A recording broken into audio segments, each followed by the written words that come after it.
અમદાવાદથી દ્વારકા સુધી દંડવટ યાત્રા કરીને પહોંચેલી આ દીકરી જે છે એમના વિડીયો સોશિયલ મીડિયા પર ફેલાયેલા જોઈ શકાય છે।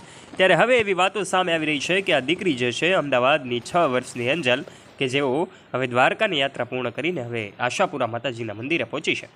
શું છે હકીકત જાણવા માટે આજના વિડીયોમાં તમે અંત સુધી બન્યા રહેજો। આજે અમે તમને આ તમામ બાબતે વિગતે વાત કરીશું। આખરે દ્વારકામાં પણ એમનું ભવ્ય રીતે સ્વાગત થયું હતું, ત્યારબાદ આશાપુરા માતાજીના મંદિરે પણ હવે એમની જે કાંઈ પણ છે તૈયારીઓ થઈ ચૂકી હતી। શું છે અપડેટેડ માહિતી જાણવા માટે વિડીયોમાં અંત સુધી બન્યા રહેજો। અને વિડીયોમાં ચેનલ ઉપર જો તમે પહેલીવાર આવ્યા છો અને વહાલા દોસ્તો હજુ સુધી આપે અમારી યુટ્યુબ ચેનલને સબસ્ક્રાઇબ નથી કરી તો આજે જ નીચે રહેલું બેલ આઇકન દબાવીને અમારી યુટ્યુબ ચેનલને સબસ્ક્રાઇબ કરી લેવાની જવાબદારી તમારી છે। અને હા, વિડીયોમાં આગળ વધીએ તે પહેલાં આપણે જાણીએ છીએ આ 6 વર્ષની એન્જલ નામની દીકરી છે, એમને પ્રોત્સાહન આપવા માટે કમેન્ટ બોક્સમાં જય દ્વારકાધીશ અવશ્ય લખી દેજો। અને હા, વિડીયોને એક લાઇક પણ કરી દેજો, કારણ કે છેલ્લા કેટલાય સમયથી આ નાનકડી દીકરી જે છે સોશિયલ મીડિયા પર ખૂબ ફેલાયેલી જોઈ શકાય છે। એમની અનેક તસવીરો પણ આપણી સામે આવી રહી છે। આ તસવીરોમાં સ્પષ્ટપણે જોઈ શકાય છે કે આ દંડવટ યાત્રા કરીને દીકરી જ્યારે અમદાવાદથી દ્વારકા પહોંચે છે, લોકોની જનમેદની છે એ પણ એમને મળી રહી છે, લોકોનો પ્રેમ પણ એમને મળી રહ્યો છે। જ્યાં જ્યાં ગામડાઓમાંથી પસાર થાય, જ્યાં જ્યાં લોકો એમને મળે છે ત્યાં લોકો એમને શુભેચ્છાઓ આપે છે, કેટલાક લોકો એમને ભેટ આપે છે તો કેટલાક લોકો એમને પૈસા પણ આપે છે। ત્યારે લોકો આ યાત્રા દરમિયાન ભારત અને વિશ્વના સૌથી ધનિક વ્યક્તિ મુકેશ અંબાણીના દીકરા અનંત અંબાણીને યાદ કરી રહ્યા હતા। આપણે જાણીએ છીએ કે આજથી 3 થી 4 મહિના અગાઉ આ અનંત અંબાણી જે છે એમને પણ દ્વારકા સુધીની પગપાળા યાત્રા કરી હતી। 15 દિવસથી વધારે સમય માટે ચાલેલી અનંત અંબાણીની યાત્રા પણ જ્યારે ચર્ચાનો વિષય બની હતી, કારણ કે જામનગરથી દ્વારકા સુધી એમણે પગપાળા યાત્રા કરી હતી। પરંતુ એમના વિડીયો સોશિયલ મીડિયા પર વાયરલ થાય તો એમાં નવાઈની વાત નથી, કારણ કે તેઓ એક સેલિબ્રિટી છે અને ભારતના સૌથી ધનિક વ્યક્તિના દીકરા છે।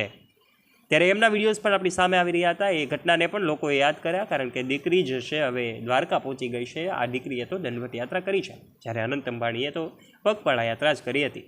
આ દીકરી જ્યારે સોશિયલ મીડિયા પર છવાઈ જાય છે ત્યારે લોકો પણ માનવા માટે તૈયાર નથી હોતા કે આ દીકરી કેવી રીતે યાત્રા પૂર્ણ કરશે, પરંતુ લોકોનો પ્રેમ જે છે અવિરત રીતે મળી રહ્યો હતો અને લોકો જે છે અલગ અલગ જગ્યાએ એમને આવકારી રહ્યા હતા અને એમને આ દીકરીને એવું લાગતું હતું કે મને કાનુડો બોલાવે છે, અને એ શ્રદ્ધા અને આસ્થાથી જ આ દીકરી પહોંચી હતી દ્વારકામાં પણ એમનું ભવ્ય રીતે સ્વાગત થયું હતું। ત્યારબાદ હવે આશાપુરા માતાજીના દર્શન કરવા માટે દીકરી પહોંચી હોય એવી વાતો પણ જ્યારે સામે આવી રહી છે, ત્યારે અલગ અલગ લોકો અનુમાન લગાવી રહ્યા હતા કે આ દીકરી જે છે એમની લોકચાહના ખૂબ વધી છે, એમને સોશિયલ મીડિયા પર ખૂબ પ્રેમ મળી રહ્યો છે, તો પછી એમની યાત્રા પણ સંપન્ન થઈ ચૂકી છે।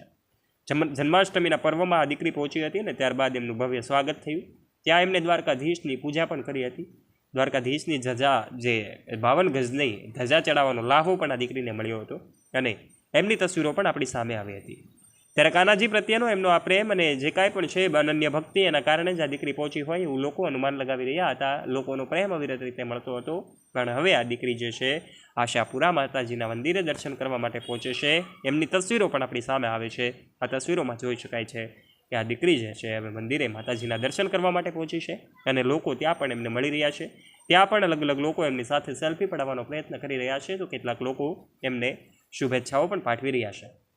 ત્યારે દોસ્તો, છેલ્લા 55 દિવસથી વધારે સમયમાં આ દીકરી યાત્રા કરે છે, એ પણ સામાન્ય યાત્રા નહીં પરંતુ ખૂબ મુશ્કેલ ગણાતી દંડવટ યાત્રા કરીને તે હેમખેમ રીતે દ્વારકા તો પહોંચી જાય છે અને દ્વારકામાં પણ સ્વાગત થાય અને અલગ અલગ જગ્યાએ જ્યારે હવે દીકરી પહોંચી રહી હોય ત્યારે આપ આ વિશે શું કહેવા માગો છો? 6 વર્ષની એન્જલ નામની દીકરી અમદાવાદથી દ્વારકા સુધીની યાત્રા કરે છે, એમના વિશેના આપના મંતવ્યો નીચે કમેન્ટ બોક્સમાં કમેન્ટ કરીને આપ અવશ્ય જણાવજો। અને વાલા દોસ્તો, કમેન્ટ બોક્સમાં જય દ્વારકાધીશ અવશ્ય લખી દેજો। જો વિડીયો પસંદ આવ્યો હોય તો વિડીયોને લાઇક કરજો, તમારા ફ્રેન્ડ્સ સાથે ગ્રુપમાં શેર કરવાનું ના ભૂલતા। અને આવા વિડીયોઝ નિહાળવા માટે આજે જ દોસ્તો નીચે રહેલું બેલ આઇકન દબાવીને અમારી યુટ્યુબ ચેનલને અવશ્ય સબસ્ક્રાઇબ કરી લેવાની જવાબદારી તમારી છે। ધન્યવાદ।